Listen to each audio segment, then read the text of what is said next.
warsoo dhawaada saaxiibayaal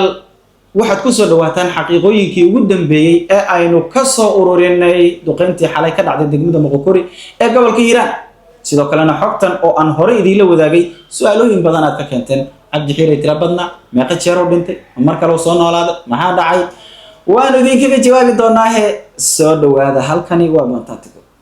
hay-adda nabad sugidda iyo sirdoonka qaranka iyo ciidanka cirka xoogga dalka Soomaaliyeed oo iskaashanaya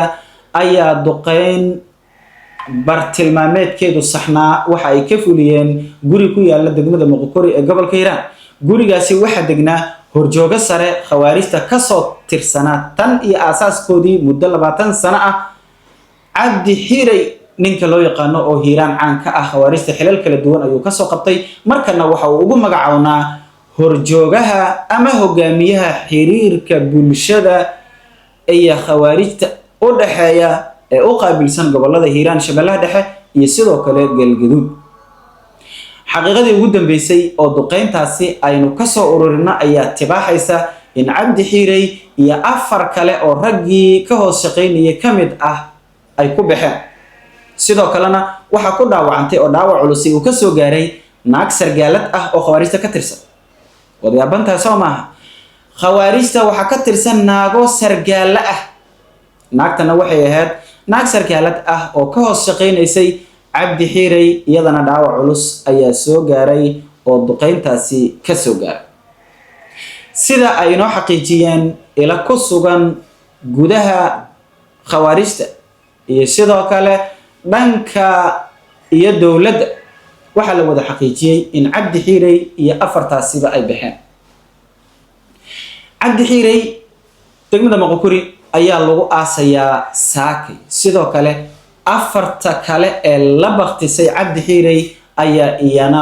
khawaarijtu meel ay u qaateen aan la ogeyn halka Cabdi Xiray eheladiisa ay u ogolaadeen in ay iyagu aastaan taa waxay dhalinaysaa in afarta kale ee baqtisay ay ku jiraan ajaanib Cabdi Xiray halkan ayaan hore ugu baahinay duqeymo lala beegsaday in loo badanayo inuu ku baxo balse arintaasi waxay ahayd saadaalin dhankeena ah oo kaliya maadaama aynu ogeynay in Cabdi Xiray goobaha la duqeeyay ama la beegsaday horjoogayaasha ku jiray uu kamid ahaa balse bartilmaameedka ayaa wareegi karaa ama waa la gafi karaa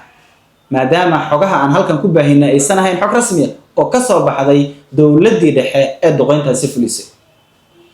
duqeyntu heerar kala duwan ayay soo martaa ciidanka nabad sugidda iyo sirdoonka qaranka gaar ahaan qaybta qarsoon ee waliba ku dhex jirta khawaarijta ayaa ka soo shaqeysay xog helidda horjoogayaasha sare halka ay ku sugan yihiin si markaasi loo beegsado khawaarijtana loogu dhabar jibiyo nabad sugidda kamid ah khawaarijta ama ku dhex suganba ee qarsoon xogaha ay soo gudbiyaan maadaama ay yihiin rag aad isku qariya khawaarijta ku dhex jira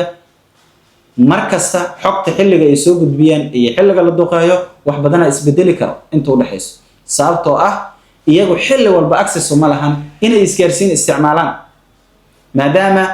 ay sidoo kale horjoogayaasha dhumaalaysiga ku jiraan mar walba ay bedeshaan iyaguna boosishinada ay ku sugan yihiin daqiiqad sidaas darteeda bartilmaameedyadu marna way saxmi karaan marna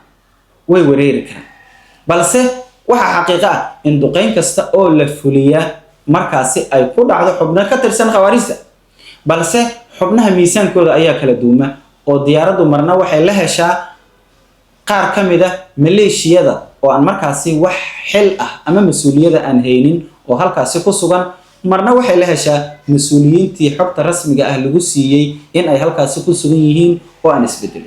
wana sababta keenaysa in duqeymaha marna bartilmaameedka iyo qofkii lala beegsada lala helo marna lala gafo oo maleeshiyad aan waxba ahayn lala helo maadaama maleeshiyadu ay mar walba isu ekeysiyaan madaxda iyo maleeshiyadka hoose ay mar walba isu ekaan iyo ay muujiyaan si ay u dhuuntaan oo markaasi loogu qaldo kuwa kale khawaarijta ugaarsigoodu mar walba waa muqaddas intii ka agdhowna waa ay la baxaysaa balse markan waxa la bartilmaameedsanayaa xubnaha horjoogayaasha muhiimka u ah ka hor inta aan howlgal cir iyo dhul ah oo dhawaan bilaabo doono la qaado